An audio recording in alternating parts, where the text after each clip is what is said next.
We're ready as soon as our We illustrious mayor sits down.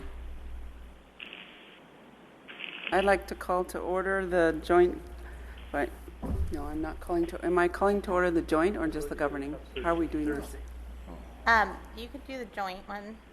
Okay, I'm calling to order the joint governing board and implementation board agenda. Roll call, please. Board members, Herrera. Schmidt. Tate. Wasserman. Here. Tucker. Siebert. Crabtree. Here. Lazat. Fitzwater. Quorum. Committee in here. Oh, Sorry. On the phone. hi, Joe. Thank you all for your courtesy in accommodating my remote participation. The other guy didn't ask me. He saw me, didn't ask me.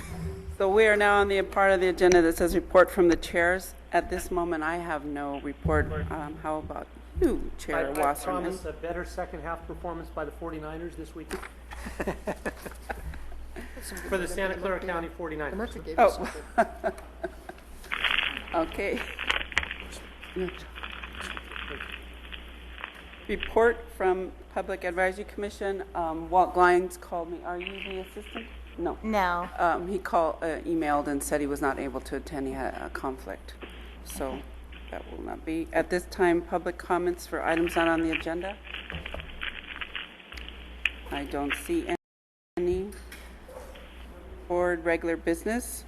Item number 1 is approval of the minutes of the June 19th regular meeting of the governing board. Motion to approve. Second. Thank you. I have a motion and a second. All in favor? Aye. Aye. Committee and I. Thank you. Thank you. Can you hear us? Yes, he can hear us.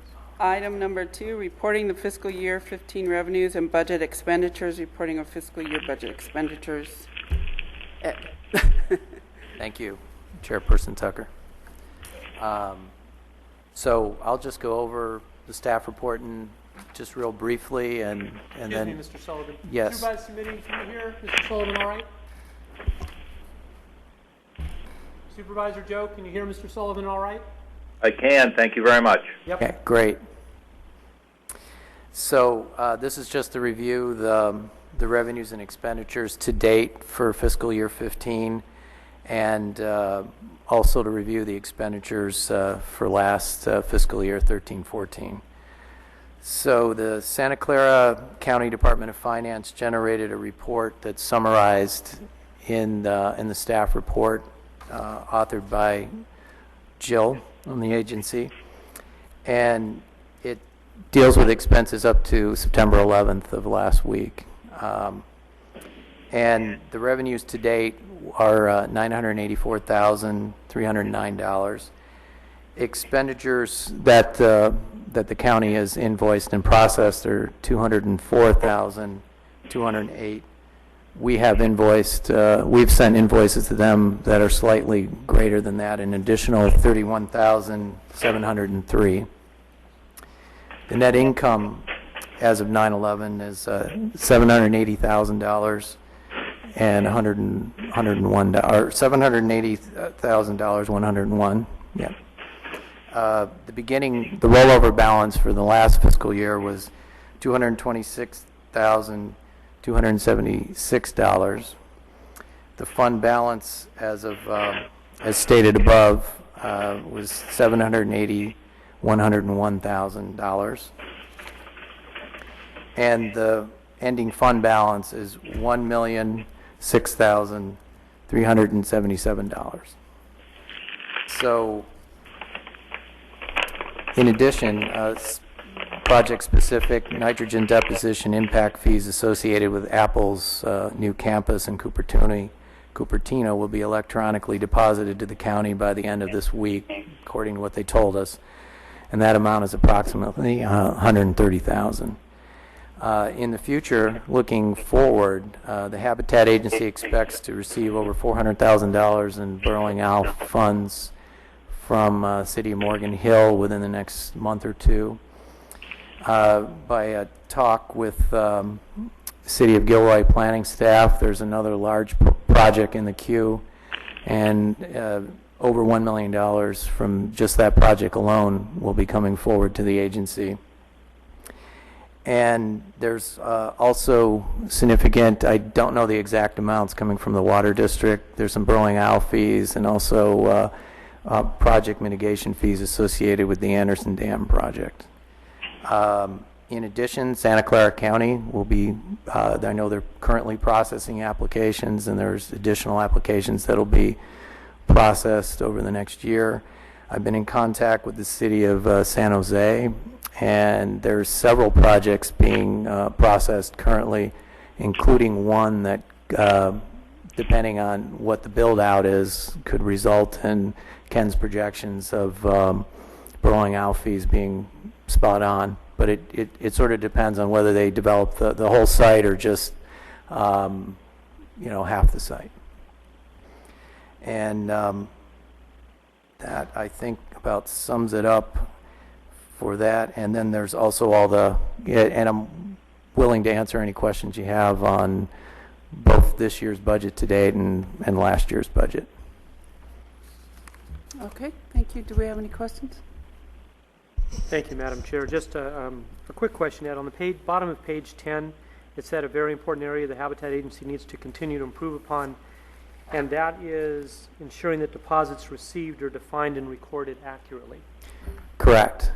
So we've been operating under a interim budget process, so we're working with Joe Arch, CPA, and they're going to be developing a more robust tracking and budgetary process for it.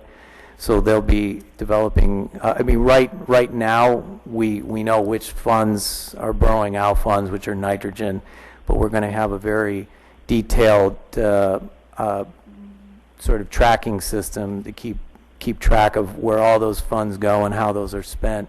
The ones associated with mitigation and the Mitigation Fee Act applies to, and those that are more pertinent with CEQA related, like the ones that the city of Morgan Hill is forwarding to us in the next month. The Apple computer would be one that's related to CEQA. So the tracking will be, so you'll have burrowing owl funds that are sort of plan related, burrowing owl funds that may come from non-participating cities or happen pre-plan, and the same with nitrogen deposition. You'll have funds that are, like from Apple, or we also got some monies from the Mountain View project. Thank you. But Yes. your comment there is simply to say we'll have more line items for income rather than grouping them all together, similar to how we do with expenses. Exactly. Thank you. Exactly. It's good. Yes, exactly. That, Madam Chair, I don't see any recommended action, but would motion to approve review, if that's the motion. Motion to approve review of the Second. budget. All in favor? Aye. Committee and I. Thank you. On to item 3, Governing Board Amendment of the Habitat Agency Conflict of Interest Code to add disclosure by alternate members of the Governing and Implementation Boards and to add language as recommended by the County of Santa Clara County Office of County Counsel. Report. Is there a report? Yes. Sorry. Yes. Yeah. Good afternoon, Board. How are you? So the Conflict of Interest Code is required to be reviewed every 2 years on even years, so we are due for that review. The only changes we had suggested as Habitat Agency staff was to add the alternates to the Governing and Implementation Board members, just for added clarity that those members are in fact required to complete their Form 700s. And then the County Council Office recommended some language additions and cleanups to have it conform with the state code. And those are the only changes that are included in the resolution in your packet. Shows what we've suggested be removed, the language that County Council has asked be added, and then we've just cleaned up some formatting. Okay, thank you. Any questions? Motion to approve staff's recommendation. Second. Okay, I have a motion and a second. All in favor? Aye. Thank you. Committee and I. Future Governing Board initiated agenda items. Does anybody have anything they would like to add at the next meeting? Seeing none, I'll move on to the Joint Governing and Implementation Board action item number 4. Approve the minutes of the January 16th meeting. Do I have a motion? Or did you want to say something? No. Oh, okay. You still look like you were starting to say something. Do you have a motion, please? Madam Chair, I'll move to approve both 4 and 5. Okay. Second. Okay. Madam Chair, Go ahead. I need to abstain on the January 20th. I wasn't here. Okay. Okay, I just wanted to make a correction that Callan of VTA actually attended the March 20th board meeting. So correct that. Okay. Got that. Okay. All in favor? Aye. Aye. Thank you. Passes Committee and I. One abstention. with one abstention. Committee and I. Okay. Thank you. Sorry. Better 2 ayes than 1. Okay, item 6. This is something that I put on just for discussion purposes. I'm not sure if we need to go there or not, but I just thought I'd bring up the fact on other agency commissions where I'm a member of, we actually have a finance subcommittee that works with the director and goes over issues. I don't know that we want to do that. I'm just bringing it up as an idea. So what are your comments and thoughts? I don't see it. Go ahead. I'm not sure if this would be necessarily a finance committee, but I've had some discussions about whether we need a personnel committee at some point. So I don't know, maybe we're so small at this point, maybe it's just one executive committee that can handle those issues. Just thinking off the cuff. An executive committee. I'm somewhat concerned that because we're so broad and diverse a set of representatives, that any committee, less than a committee as a whole, might not properly represent that breadth. So I would suggest not doing this unless it turns out that we have a tremendous need for it, and then we certainly can consider it even on an ad hoc basis. Go ahead. Generally, I'd say yes. I think, though, that we probably should have an evaluation and support for our staff process. It might be easier to do that as a committee of the board. I don't think we need that now. Ed's just got here, but we should provide him a way to support him and provide him feedback. And I think it might be something we want to do at a committee level. But I don't think we need to take action on that at this point. Okay, thank you. I just wanted to bring it forward as a discussion item. Moving on to item number 7, report from the executive officer. Thank you, Chairperson. Some really good news. The Santa Clara Valley Habitat Plan, it was a grant written by OSA for $2 million, has been approved by the state and the federal Section 6 program. Yes. And the grant will support the acquisition of over 1,800 acres in the Coyote Ridge area, one of the properties up there. And so I'm cautiously optimistic that we'll be able to take advantage of those funds and some other agency funds to make that purchase happen. So. Very good. Thank you. And some other good news, Caltrans has contacted us and they want to donate a parcel in the southeast corner of the county. It's off of Highway 152. It's a 55.4 acre parcel along Pacheco Creek. It was an old mitigation site that they had, and they want to donate it to us, and it would help with our connectivity and our linkages of the plan. It also fits in, seems like it's all right. So it also fits into our overall reserve system that's designated for that area of the county. So that's great news too. Yes. Then the next item I wanted to update you on is the Gavilan College Coyote Valley PSE. And the Habitat Agency evaluated the Coyote Valley Campus Phase 1 project, proposed activity for participating special entities under the plan.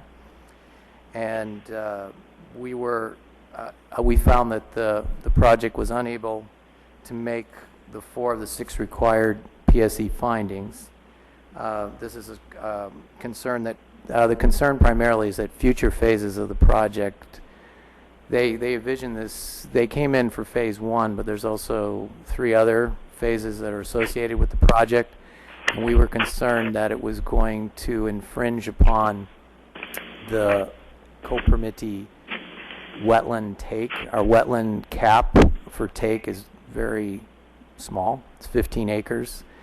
This project alone would deplete 12% of that take that would then be unavailable for the co-permittees on projects that they would hopefully be, that take would be available for co-permittee projects.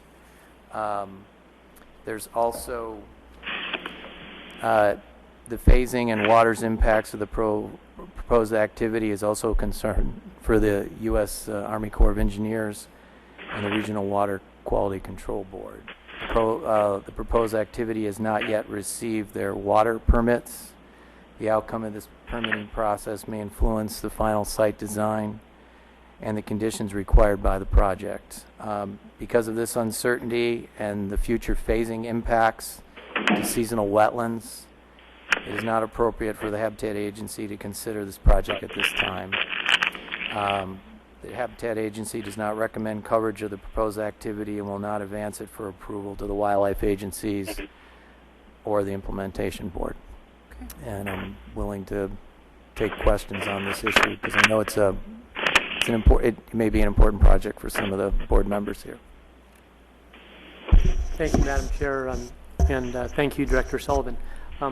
2 things. One, when you have $1 million in your general fund, a $2 million grant is certainly tremendous news.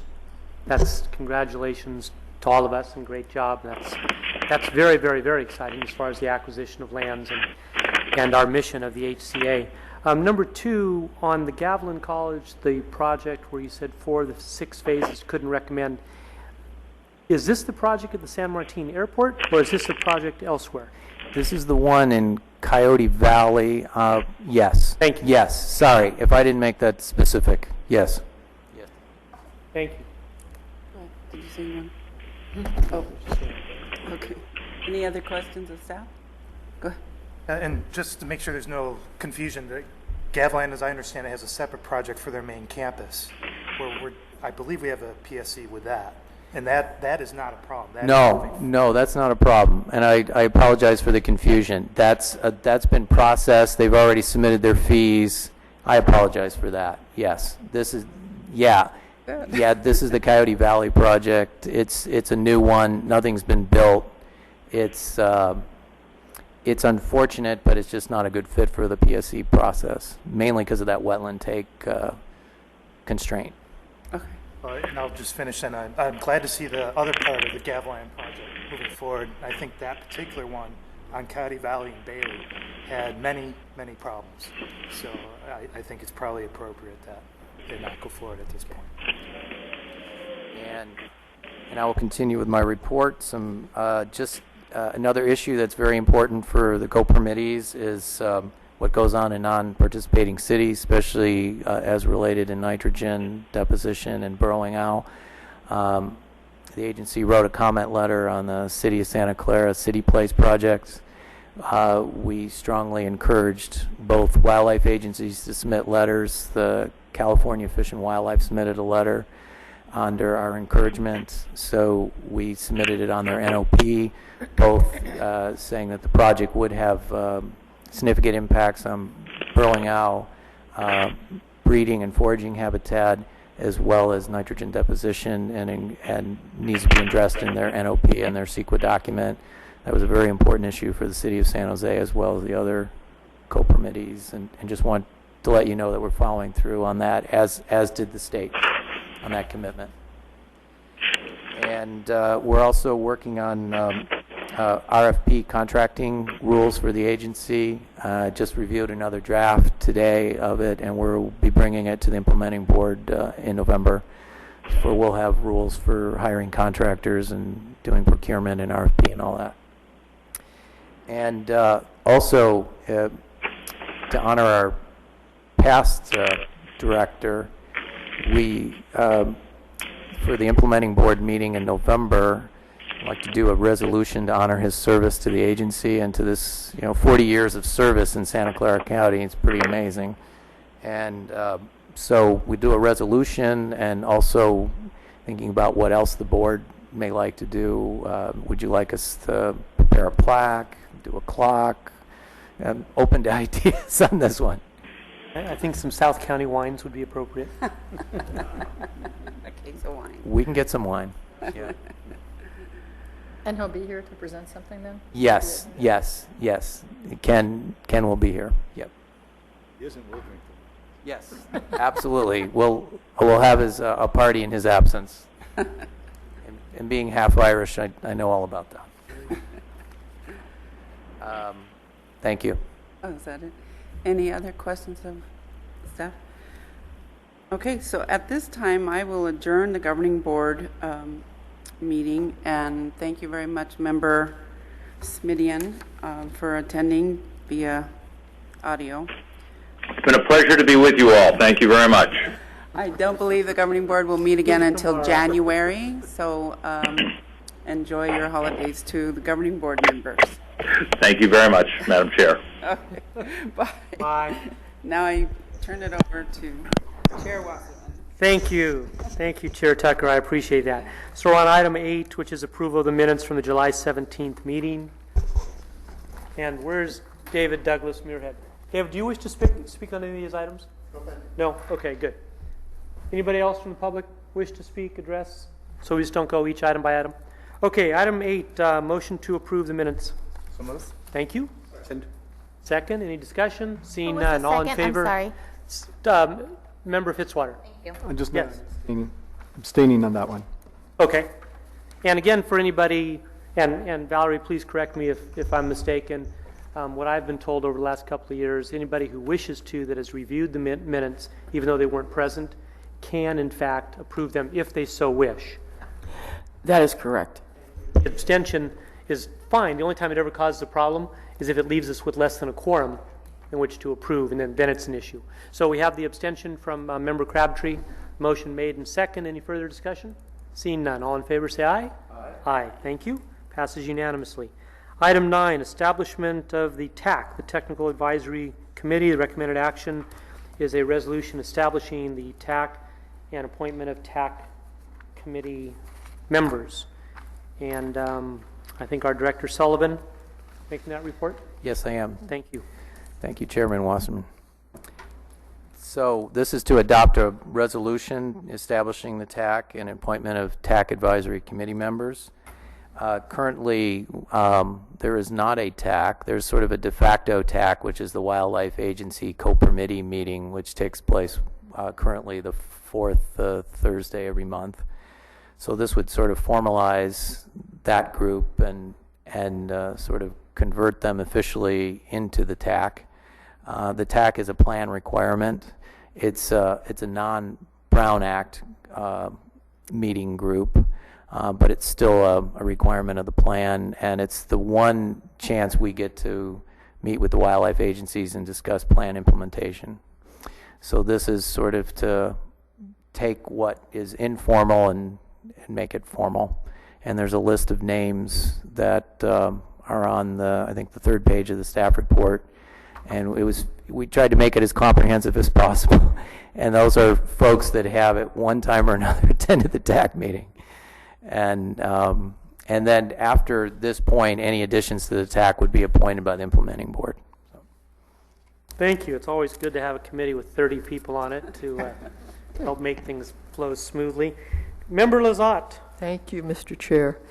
That was going to be one of my comments, the size of it and how unwieldy that could be. So it's non-Brown Act, so it doesn't matter whether there's a quorum. If 4 people show up, they can do business? Yes. Okay. I have 2 questions, and I'm sitting right next to one of my questions, and neither one of them are derogatory, or they're just a curiosity. First one I will mention is there are 12 members from the county of Santa Clara. Can never have enough. And so I just, I don't know what the voting is or whether they're, Why are there 12 members? There's usually just one that shows up, Rob Eastwood, but in the past there's been other, if there's a GIS question or a GeoBrowser question, or Kim Rook sometimes goes in Rob's place, and that's people from that agency that have showed up at these meetings before. So if they do, usually there's about 10 to 15 people that show up. It's never, at least since I've been here, it hasn't been 30. But it just allows for the flexibility of sort of alternates or issue-specific individuals, and the issues could mean they go to several meetings over several months, or it could be just a one-time occurrence. But it also, with turnover, retirements, it allows for an easier flow if somebody leaves the county or leaves one of the other jurisdictions, then there's someone else there that's already sort of recognized formally as part of the TAC. But the TAC itself is a core of about 10 people. Okay. And Rob's usually the county person. Okay. I'll let you ask your question. Well, I was just going to make note that I'm listed as a TAC member as well as a board member, and it's not a voting group. The TAC is really more of a group that comes together for discussion purposes, and so I'm not aware of any issue, but just want to confirm that there's no conflict with being on both board No, groups. none at all. None at all. Yes. And then the second thing I would just point out, number 8, Michael Bills, I believe, is no longer with the city of San Jose. So Thank you. I was given this list by ICF, and I wasn't sure who even is still around, so that's good to know. Thank you. And Councilor Armento, the members of this agency, do they have any Form 700 disclosure requirements or not on attack? No. Many of the people will be disclosing through their entities that they work for and under the various capacities that they might be there. But this entity is really just a nuts and bolts working group of people.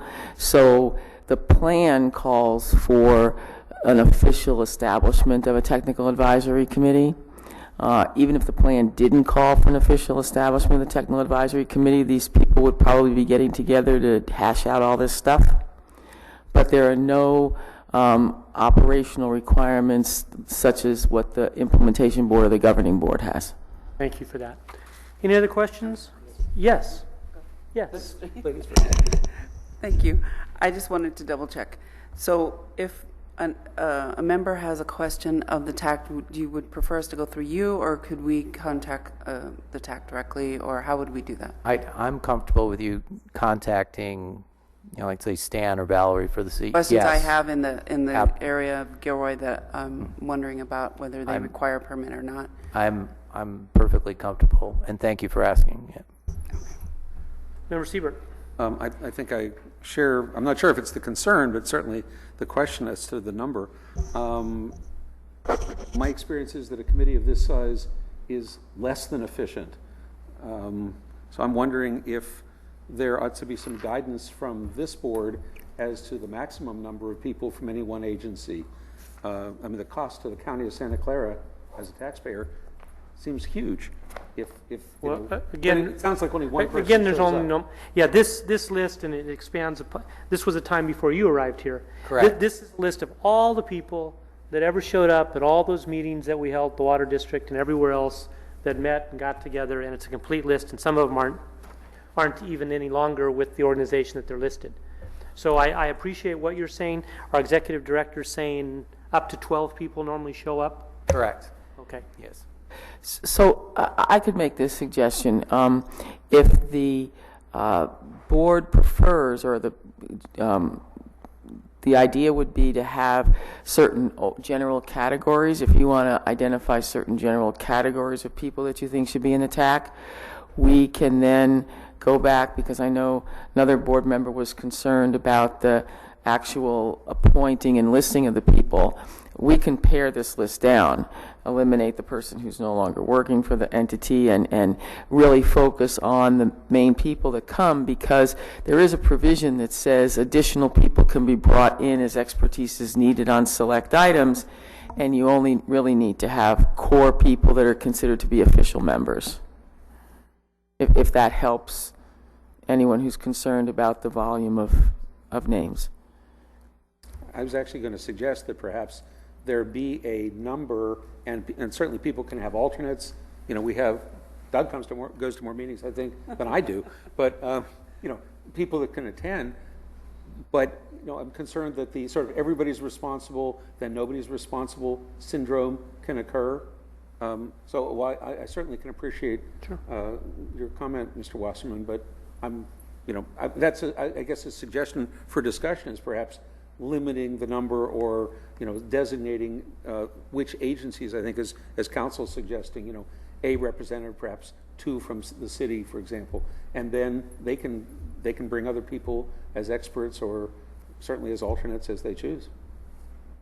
Yes. Well, I also think it's a good idea to have categories rather than individuals, just turnover and flexibility. And I can just, perhaps as a little bit of insight, you know, there's 3 people listed from the city of Morgan Hill. Only one of us would ever attend the meeting. And really, the 3 names probably came from, you know, who's on the email distribution list and gets the agendas. And if our regular person isn't able to attend, then we have 2 who are available and informed so they can fill in.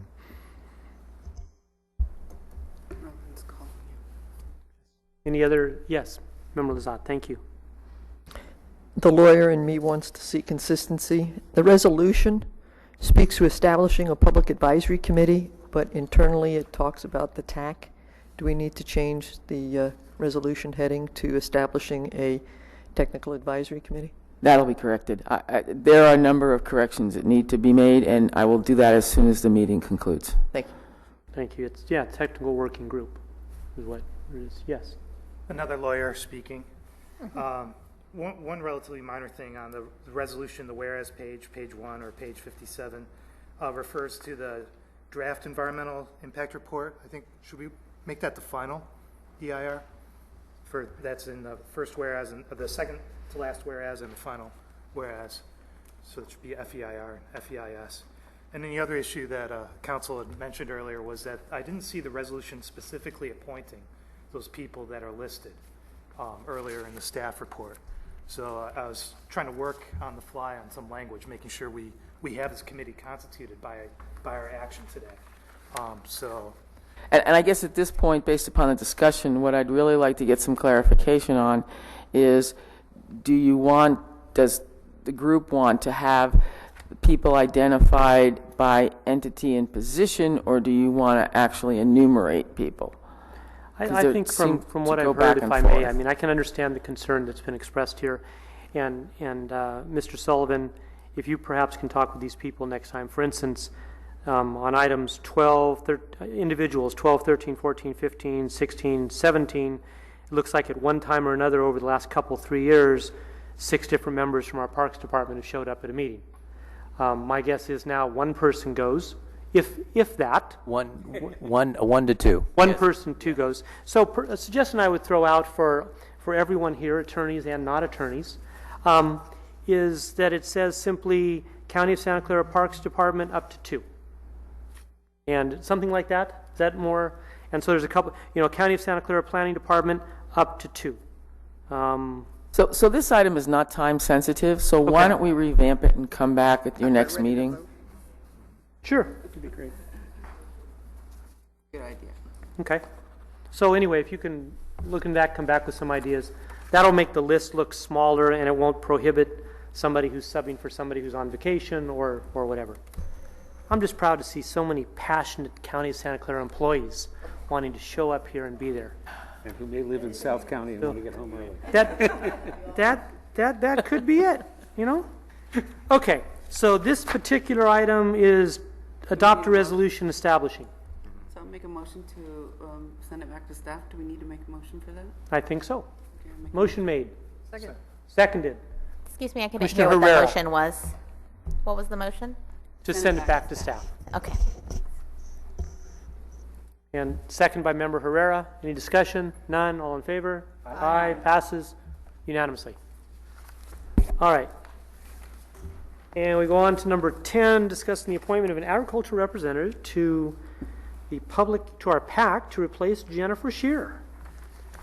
Yes, and Mr. Sullivan. Yes, I just wanted to open it up to the board and get some feedback. I met with Liz Gabrero, Jennifer's replacement, and she expressed interest. She did? Yes, she did. I was wondering about that. Okay, good. Yes. So if there's any other candidates that board members may want to field, then I would approach those individuals. Well, I'll start that conversation. I think if you have the executive director of the Farm Bureau that represents the farmers, the ag industry, et cetera, volunteering to serve in this position, I would grab that volunteer who, although she's very new, she comes from a family of farmers and ag people. She's a recent graduate. What university, do you recall? No. Okay, a recent graduate in the ag industry, longtime person, South County person, and she's the executive director of the Farm Bureau. So she has a board of 12 to 15 people, depending on who shows up, that tell her how they would like to be represented from a majority perspective. And I think that's a good person to fill this spot until we have an issue. Do you have any other volunteers to your knowledge? None yet. I talked to the PAC at the last PAC meeting and said if they had any ideas, but I have not heard from the PAC concerning this. But you were probably only able to speak to, say, 12 of the PAC members, not the other 18. Exactly. Okay, got it. Anybody else, any other suggestions you want to see? Or otherwise, I'll make the motion to ask Liz to appoint to that position. Second. Thank you. And we'll officially bring it back to the board next meeting and to formalize the appointment. Wonderful, thank you. Any further discussion? Seeing none, all in favor, say aye. Aye. Opposed? None. Passes unanimously. Thank you. And that moves us on to number 11. Your report on the early payment of mitigation fee policies. Yeah, and just real briefly, this was a co-permittee request, and the agency was responsive to it, and so we would set up an early payment process for project proponents. So if they want to pay the fees, let's say in April, and their project isn't going to get, well, I'll be a little more current. Let's say they're going to pay their fees in September and their project isn't going to get built until 2016, they would get locked in of this year's rates and they wouldn't have to worry about fee increases in the future. There's no refund associated with this, but they yes. That's the catch. Yes. So it's a bit of a risk, but if they want to lock in, we're allowing them that opportunity. Currently, they're allowed to pay just prior to or up to the discretionary action, usually a grading permit or a building permit. So this was just to let you know that we did create a policy to reflect that request from co-permittees. Good. That's another option available. And nothing's mandatory either way. Comments? Yes. I have a question. Is there any limitation on this so that a developer who may be planning a project over 20 years, could they pay today and at today's rate, and no matter what the increase is over the 20 years, that fee would be kept? I think it's per whatever the local jurisdiction's policies are on that. I know there's usually a time limit on the permit process at the local government level. 1 to 2 years. You have your and Andrew can address this probably better than I can, but it's there. It's not usually such a long period of time. Andrew. That's generally true, but thank you. That's generally true, but there are mechanisms like development agreements and things like that that conceivably that could happen, that a development is sort of prepaid, if you will. But my understanding is that if the fee escalates to reflect rising land costs. So if the agency had the money today at today's rate, you would be able to go ahead and acquire the land or do whatever it is to implement the plan. So it wouldn't really be a concern. Is that correct? Yes. Good point. Member Schmidt. Yeah, I had Board Member Siebert's concern as well. I'm not sure. I might be a little confused about Andrew, your response. So I guess the concern is if they're going to lock in their 20 years of payments now, is it really going to cover the costs in the future? The idea of it, I thought, was over time we can re-examine our rates and figure out if they cover what we need to cover for mitigation. But I guess if I may, on the other hand, if they paid us the money up front now, we'd have the money to acquire land now at today's prices. Is that the point? That's the point. Present value. So not really locking in the rate so much as paying the full amount, right? today? Correct. The money to do something. Yes. with it now. So I guess we get the advantage of that is we get the mitigation now in advance. So We can double check with the member agencies on how they deal with the payment of fees in light of the one example, the development agreements that was mentioned by Board Member Crabtree. And if necessary, Ed can amend the policy to address a cutoff point. But as generally the case, most people or most entities don't allow payments that would, have a 20-year horizon. So, and we do get the benefit of having the money up front, but we can tweak the policy. Yes, and this was blessed by the co-permittees, and we had it reviewed by them twice. Rob Eastwood from the county sent it out to a broad group of planners, and then the co-permittee group itself, we debated it, and this is the language we finally arrived on, but we can definitely put in that caveat. And I think the point raised is a valid one, and I think that should be motivation for us if someone does prepay, that we put that money to work, today's dollars at today's dollars, and go buy the land. Because what would come back to bite us in the tush is if somebody paid us for 20 years, we held on to it for 10, and went to go buy the mitigation, and we found out it's only half enough to do so. So I think it is important that we do that. Further comments? Yes, I'm familiar with the concept where once a development comes in and a preliminary fee estimate is done, that developers often look and they say, oh, your fees are going up July 1st, January 1st, whatever, and they pay in advance. But so what was of concern to me here was the idea that someone say, they know they're going to do X over the next 20 years, whether it be Gavilan College, which I'd love to give a break to, or Lennar Homes or somebody, and so they give us, here's $1 million, I'm done, and exactly as the Chair Wasserman said, it turns out that by the time we take action, identify it, it's going to cost us $3 million to do the mitigation. Yet we've calculated our budget over the 30 or 40 year life, and we'd end up short. So if it was, and I think the agency council had a good suggestion. Let's look into our member agencies. Maybe there's some limitation that it has to be tied to some project, possibly, or tied to some period of time. Yeah. Thank you. Andrew, Member Crabtree. Well, I think if we're actually able to go out and spend the money and acquire the land, we're better off doing the mitigation sooner than later. Agreed. So just want to make sure that, I think it's actually could be in our favor to have this, and just we have to be diligent about making sure we do spend the money and not put it aside. Buy land. They don't make it anymore. That's right. Better buy it today than in 20 years. That money. There you go. Good. Anything else on this item? Okay, and did you have any more in your report? No, that's it. Okay, yes. Member Tucker. We don't have a committee comments section. No, we can make a comment for more microphones, but Mayor Tate's gone, so. Actually, what I was wondering, since we just talked about a 20-year plan or something, what is in our plan, or maybe we could revisit to refresh my memory and others, now that you have, for example, $1 million, and you'll be getting a couple million more, what is the work plan that tells you you're going to out to seek buy and purchase the land, or what your work plan will be in the next 12 months to utilize that money and do it now? Yes, there's a couple properties that are OSA is currently in negotiations with the UTC, United Technology Company, and we can arrange a closed session to have OSA come and meet with the board and discuss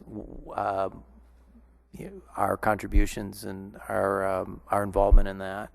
I've met with the Sargent Ranch owners. There's been some preliminary talks with some other owners that unfortunately haven't come to fruition. But long term, as we get more money, we'll be shaking the bushes and looking for willing landowners. Yeah. It's also not bad to have cash when the next recession hits either. Yes. No, I know. That's how East Contra Costa took full advantage of. They got a lot of Section 6 grants. Absolutely. I mean, it's, we're all old enough to, something's coming sooner than later, and cash is not a bad position to have when you want to buy land. Yep. When you want to sell, it's a different story. But we're not in the selling business. Any other comments? No. Anything else? No, Chairperson. Thank you very much. That concludes item number 11. It says next, future implementation board initiative. I read that, and I read it a couple of times, and all I do is interpret that to ask any board members, is there anything you want to agendize for a future meeting? Now would be the time. Member Schmidt? I was wondering if we should have a standing item for the regional general permit, just to find out what's going on with the Corps. A placeholder? Yeah, just a placeholder. That's a good idea. Okay, we're not voting on that officially right now at this moment, but is that all right to say, or is that okay? It's okay just to give us direction. You don't have to vote on it at all. We'd like another tab in the binder for that, please. Thank you. Sure. Would you like an update on what I know to date? Is that permissible now under this general area? Thank you. Yeah. So we had requested that Kay Goody reach out to the Corps, the San Francisco office. She met with Jane Hicks. She expressed that this was a priority for Fish and Wildlife Service. It was a priority for Santa Clara Valley, and Jane was very responsive. I called Lisa Mangione yesterday. She's on vacation. She's the lead. She took over for Ian Densman. So I'm cautiously optimistic that we can get things back on track, and Kay went to bat for us on this, and hopefully sometime early next year we'll have a RGP permit that we can start using. Super. Please express our thanks for her going to bat for us and her efforts. Please do that. I will. Absolutely. Any other comments to make regarding this issue? Thank you. This is all happening. This is working. This is good. That's adjourning this meeting until November 20th, where we'll meet again here at 3 o'clock. City of Morgan, right in these same chambers, I assume. There's not, council chambers. There we go. Wonderful. Meeting adjourned. Thank you all very much. Thank you. Thank you. Good job. You Under too. an hour.